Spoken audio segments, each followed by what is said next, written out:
Sobrang nakaka-depress. Pero alam nyo ba, minsan, naiisip ko, wala na akong maisip na video. Kasi, o diba, malapit-lapit na siya. Masarap lang sa feeling na bumalik ulit sa monetization. Hindi naman tayo plastic para sabihin na ayaw natin ng monetization, diba? Siyempre gusto rin natin. Thank you din sa mga nanonood. Kahit yung mga, anong tawag dito, yung mga may view tayo, diba? I'll be there for you. Call me when you're lonely. Dancing on the roof. It feels like... Good morning, guys.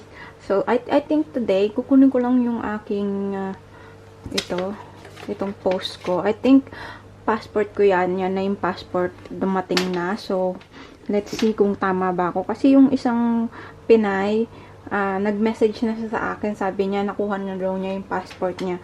So, I think that is my passport too. So, kailangan ko siyang kunin. Kasi usually, pinapadala siya sa mga service center. Tapos, kukunin mo siya doon pag special document. Especially ganun. Hindi siya dinideliver mismo sa tapat ng bahay. So, yep. Ayan, nakikita nyo ba ako, guys? Dumating na yung aking sulat mula sa embassy. I think ito ay yung aking passport. So, tignan natin kung anong itsura niya. Kakukuha ko lang siya ngayon. I hope 10 years na siya. Kasi diba alam ko ngayon yung passport is 10 years na. And nagpapalit din ako ng apelyido ko na doon sa aking passport. Gamit ko na yung apelyido ng asawa ko. So, nag-change apelyido na ako. Sa Pilipinas naman, nag-change na din naman ako doon. Pati sa SSS ko, lahat. Pinalitan ko na bago ako umalis. So, ngayon, yung passport ko lang ang hindi ko napapalitan. So, nung nag-apply ako ng dual citizenship ko is, anong tawag dito? Ang hirap buksan. Nag-apply na rin ako ng passport. Yun yung maganda. And I hope okay na siya. Nice. Ito na siya. Dumating na nga yung ito na nga siya. Passport na nga siya. Maganda din naman yung passport, An amoy bago. Ay, ito na nga yung 10 years. O, diba? Check ko muna yung mga... Hala, mukha naman akong tanga di. Ang pangit ko naman dito. Nice. 2029 pa siya matatapos. Ay, matatapos. Ma-expired. Ang ganda ng passport. Ang ganda ng passport natin. Oh, itignan nyo yung papel niya. Diba? Ang cute. Diba? Nakikita nyo? Iba-iba yung kulay niya. Ay, iba-iba. Mostly color blue. Ay, ang ganda. And, yung kanyang papel, parang medyo manipis siya ngayon compare sa lumang passport. And yung mga ano niya, mga page niya is nakasulat yung Lupang Hinirang. Yung kanta natin, yung pambansang awit natin, nakasulat dito. So lahat ng page nakasulat yung kanta. Yung Lupang Hinirang. Ang galing. So at least maganda siya in fairness. Ayan o, may turtle pa siya sa likod. May passport na ako. I'm so happy. So, ito lang naman yung resibo. Kung gusto nyo magpagawa ng passport is 540 siya. That is a Norwegian kroner. Kasi nga sa Norway kami nagpagawa. So, ang dual citizen is 450. Yung postage is 225. And yung express, what you call that? I forgot the other term. It's 90 crowns. 90 Norwegian kroner. So, it's total of 1,305 Norwegian crowns. And, yeah, inayos namin to nung nag-apply ako ng dual citizenship ko. It happened dun siya sa Göteborg ginanap. Yeah, yun. Meron na akong passport. Ito siya, guys. O, diba? Ang cute. Ang ganda pa niya. Ang ganda niyang passport natin, guys. Pag luma na yung passport nyo, mag-renew na kayo. Maganda yung passport natin and 10 years valid na siya. So, diba? At least, laking tipid din yun kasi dati 5 years lang. So, magastos siya. So, ngayon, at least, 10 years na siya. Hindi mo na kailangan problemahin. Ayan. Nakakatuwa. And, pupunta kami ngayon ng Lopis second hand store kasi magtitingin kami ng mga pasensyahan nyo na ha, si Matias kasi yun, nagtatapon siya ng basura dyan sa labas.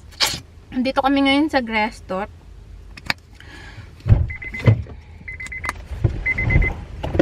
So yeah, yun lang. Nakita na natin yung ating unboxing ng ating passport. You wanna see it? Mm-hmm.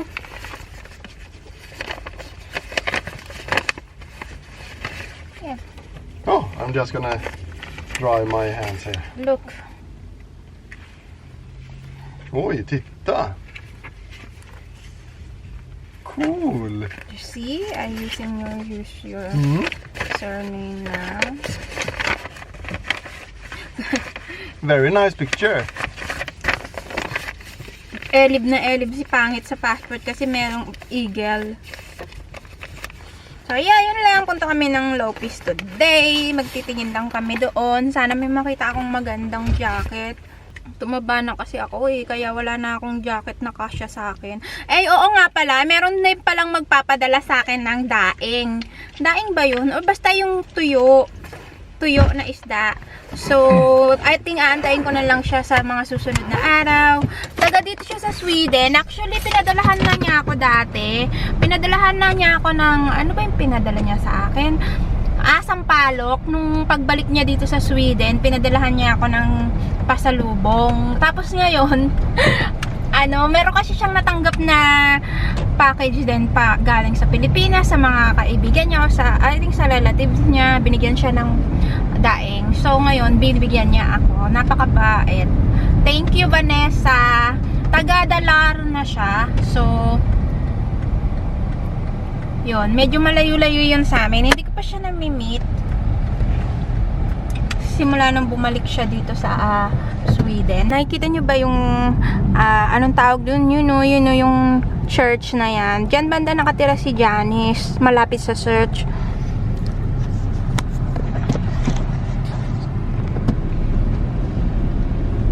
Yun. Sa lugar namin dito, dalawa lang kaming Pilipina. Pero bihira rin kami magkita kasi medyo malayo din siya. Hindi naman malayong malayo. Malayo siya.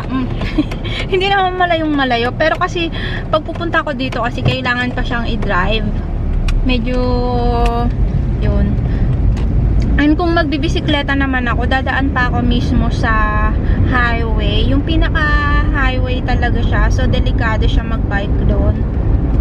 Naman is school yan. Elementary school dito. Yan, dyan. And dito naman is nakatira dyan yung classmate ko. Ayun no, I think hindi na sila dyan. I think hindi na siya dyan nakatira. Yung classmate ko kasi dito dati, Thailander siya. Sumali siya ng MasterChef ba yun? Swedish MasterChef. Nanalo siya. So I think hindi na siya dito ngayon nakatira. Nasa ano na sila, nasa city na siguro sila ng asawa niya. Kasi dati may nakikita ako dun sa labas ng bahay nila, merong flag.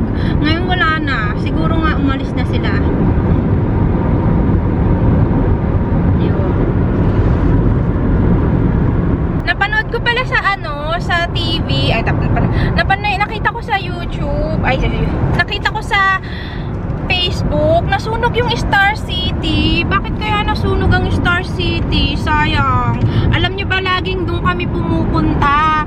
Nung bata pa kami, alam nyo yun, tuwing Christmas, nag-iipon talaga kami ng napamaskuhan namin kasi para makapunta lang kami ng Star City. Tapos entrance doon, and syempre, 'di ba?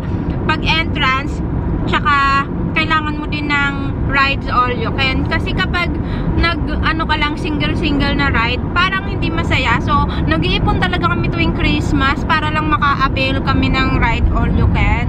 Tapos ngayon sunog na siya. So, I think matagalayan pa yun bago mabubuksan. Sa Enchanted Kingdom kasi, sa Laguna pa yun. So, medyo malayo-layo siya. Hindi pa nga ako doon nakakapunta totally Sa lang talaga, Star City. Tsaka, ang last ko napunta ng Star City. I think yung, nung punta kami doon ng mga ka-opisina ko, yun yung last na punta namin doon talaga. Bakit nga ba kami nagpunta ng Star City? Wala lang, naisipan lang namin mag-Star City that time. Alam ko talaga, nanonood yun si Vanessa. Vanessa, thank you sa bibigay mo sa akin na tuyo. Hindi ko pa man siya natatanggap. Thank you na sa'yo. Gagawin ko siya ulit, gourmet, para medyo matagal siya sa loob ng ref. And, anong tawag dito? Maluto ko siya lahat. Kasi itong isa, ayaw niya ng amoy nung nagpipirito ko nung tuyo. Kasi nga, maamoy siya sa loob ng bahay. Kahit meron ka pang humihigop ng amoy. Ayaw niya. Alam niya kapag nagpipirito. Kaya gusto ko, pirituhin ko na siya lahat. And then, gagawin ko siyang tuyo, gourmet. So, yun. Ayan. So, dito na kami sa loob ng bahay. Magkakape lang ako. Nakuha ko na yung passport ko. And, nagpapakulo lang ako ng tubig. Kumain pala ako katatapos ko lang din kumain ng shrimp. Ito, nagluto ako ng shrimp kanina. Ayan, nagluto ako ng shrimp. 4 na lang natira. Malalaki siya na prawn. Tapos, magkakape lang tayo. Kauuwi lang namin. Parang nasobrahan ako ng kain. Nabusog yata ako ng bonggang-bongga sa shrimp. Ang kape ko, minsan, kapag si Matias gumagawa nung sa coffee maker. Pero kapag regular lang na gusto kong magkape, yung kape natin na coffee mate, Nescafe, and then, gatas at asukal, yun. Kasi kapag ginawa ko minsan yung coffee maker, hindi ko matansya yung tamang ng kape. Minsan ko siya, nasasobrahan ko ba ng tapang ng kape. Or minsan naman sobrang konti ng kape. Ayaw ni Matias ng ganun. At saka, kapag naggawa ko ng kape na yon, madamihan kasi siya. Merong 4 na cups, merong 6 cups. Syempre, ako lang naman din ang iinom. So, mabuti na yung mag-iinit na lang ng tubig tapos kape. Kaya ito yung ginagawa ko minsan. Kapag gusto namin ng kape ni Matias, siya gagawa ng kape dun sa coffee maker. Hindi ko alam kung bakit Hala, kumakati na. Ay, sus. Ay, bakit parang ang kati ng lalamunan ko? Hala, nasobrahan yata ako ng shrimp. Hindi naman siguro. Kape na lang tayo. Yung kape. So, yun. Piling ko nasobrahan ako ng kain ko. And, natanggap ko na din yung namin, yung in-apply ko last time. Alam mo, ang ganda ng ating passport, no? Ayan, no? Meron siyang, eagle. And, parang medyo, napansin ko lang kasi medyo manipis siya. Parang, dahil sa sobrang dami siguro ng papel, ang nipis ng papel niya. Ilang pages ba to? Tingnan. 44 pages siya. Isipin niyo yun. Nakakatawa yung itsura ko dito. Parang, gulat. gulat naman yung picture ko dito. Pangit. Pero okay lang. Ayan lahat ng nagastos namin. Kasama na yung passport and yung, itatabi ko siya. Gamit na gamit ko yung binigay ni Janice sa akin. Ito, oh. Yung bag. Gamit na gamit ko siya. Alam nyo, ito yung binigay niya sa akin, eh. Ito, oh. Na kultura, 4 na peraso. Bigay sa akin ni Janice. So, ito yung luma. Ito yung luma kong passport to. Ito yung unang-unang passport ko. Ayan, ito yung unang-unang passport ko. Ito naman yung pangalawa. So, may butas na siya. Kasi kapag, pag nag-apply ka online, ipapadala mo yung luma mo. Since na ako dati, nag-apply ako. So, doon na rin nila binatasan. Kaya, hindi ko na siya ipapadala. Pinadala na lang nila mismo yung passport. Pag aalis kayo, kailangan nyo rin tong dalahin yung inyong immigrant sticker. Ala, medyo kumakati yata yung lalamunan ko. Hindi naman ako allergic sa shrimp, Favorite ko nga yun, eh. I hope kasya siya, kasi medyo nadagdagan ng isa. Siguro kakasya naman siya. Let's see. Ay, kasya pa rin siya. Ayan. O, diba? Katuwa. At least kasya pa siya. Ilalagay ko na lang din dito yung resibo. Yeah, yun nga pala. So, malapit ko na siyang maabot yung aking 4,000. So, nakakatuwa lang siya, no? Kasi nasa 3,000 plus na ata ako. So, malapit ko nang maabot yung 4,000 hours. Kaya nakakatuwa. Salamat sa mga nanonood. Salamat sa mga nanonood na pagtsatsagaan nyo yung aking vlogs, no? Kahit minsan feeling ko boring. Wala akong maisip na wala akong idea kung ano yung magandang susunod. Although, madami kong naisulat. Alam nyo, sa totoo lang, marami kong sinusulat sa notes ko. Super dami kong sinusulat, pero hindi ko pa siya nagagawa. Alam niyo yun, ang hilig ko lang magsulat-sulat, pero hindi ko naman nagagawa. Siguro pag nagkaroon ako ng time, magagawa ko rin siya. Ang dami kong sinusulat na ideas, pero hindi ko naman siya nagagawa pa. Yung iba nagawa ko na, pero yung iba hindi. So, I think, gagawin ko na lang siya kapag nagkaroon ako ng time, kasi wala pang time. Ano pa bang bago? Salamat sa mga nanonood, sa pagtsatsagaan nyo. Dahil sa mga nanonood, maabot ko na siya, di ba?